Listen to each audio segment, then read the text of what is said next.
லலிதா வீட்டுக்கு வந்ததும் என்ன முரளி கிட்ட ப்ரப்போஸ் பண்ணதுக்கு அப்புறம் ஆளவே பார்க்க முடியல, சாப்பிட்டுக்கிட்டே உன் ப்ரப்போசல் ஸ்டோரியை கேட்கலாம்னு இருக்கேன்னு சொல்ல, இல்ல எனக்கு கொஞ்சம் உடம்பு சரியில்லை நீங்க சாப்பிடுங்கன்னு எஸ்கேப் ஆக ட்ரை பண்ண, உடனே கையை பிடிச்சு இழுத்து ஏன் கண்கலங்கி பேசுறேன்னு கேட்க, டாக்டரை கட்டி பிடிச்சு அழுது நடந்த எல்லாத்தையுமே சொல்றா.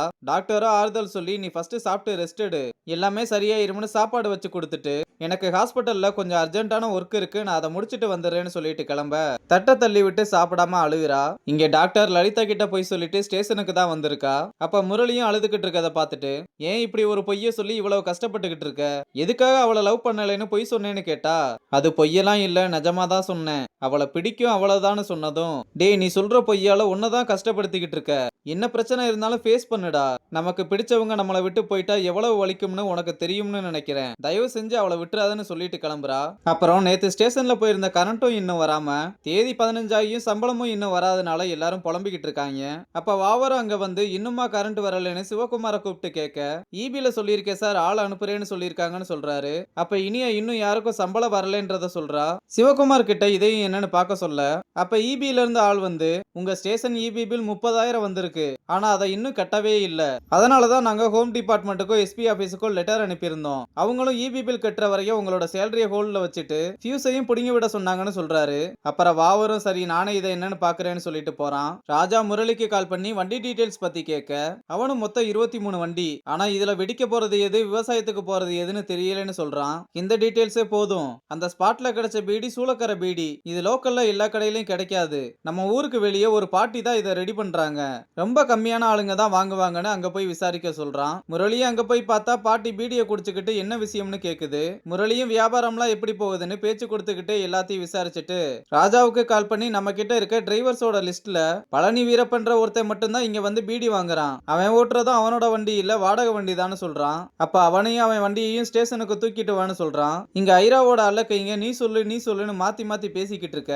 இத கேட்டு ஐராவும் என்னடா குசு குசுன்னு பேசிக்கிட்டு இருக்கீங்க, இன்னைக்கு என்ன இளவ கூட்டிட்டு வந்தீங்கன்னு கேட்க, முகமது அலி கேஸ்ல பழனி வீரப்பனையும் வண்டியையும் எஸ்ஐ ராஜா பிடிச்சிட்டான்னு சொல்றாங்க. அதுக்கு ஐராவும் எலிக்கிட்ட எதையோ பண்ண சொல்லி அனுப்புறான். இங்க ஸ்டேஷன்ல பழனி வீரப்பன் கிட்ட முகமது அலியை ஏன் கொன்னேன்னு கேட்டா, சார் நான்லாம் கொலை பண்ணல, அவரு தள்ளாடிக்கிட்டே வந்து வண்டியில விழுந்துட்டாரு, என்ன பண்றதுன்னு தெரியாம பயத்துல தப்பிச்சு ஓடிட்டேன்னு சொல்றாரு. நல்ல கதையா தான் சொல்ற, ஐராவதம் தானே இந்த கொலையை உன்னை பண்ண சொன்னதுன்னு கேட்க, எனக்கு அது யாருன்னே தெரியாதுன்னு சொல்லிடுறாரு. அப்புறம் கோர்ட்ல லலிதா முகமது அலிக்காக வாதாட, பழனி வீரப்பன் கிட்ட ஜட்ஜி நீ தான் வண்டி ஓட்டிட்டு போய் இடிச்சியான்னு கேட்க, ஐயா எனக்கு சைக்கிளே ஓட்ட தெரியாதியா, போலீஸ்காரங்க தான் என்ன மிரட்டி ஒத்துக்க சொன்னாங்கன்னு சொல்றாரு. உடனே எதிர்த்தரப்பு வக்கீலும் கேஸ சீக்கிரம் முடிக்கணும்னு இப்படி அப்பாவையே மாட்டி விட்டு இருக்காங்கன்னு சொல்ல, லலிதாவும் அப்படியெல்லாம் இல்லேன்னு பழனி டிராக்டர் வாங்கின எவிடன்ஸையும் ஸ்பாட்ல கிடைச்ச எவிடன்ஸையும் கொடுக்கறா.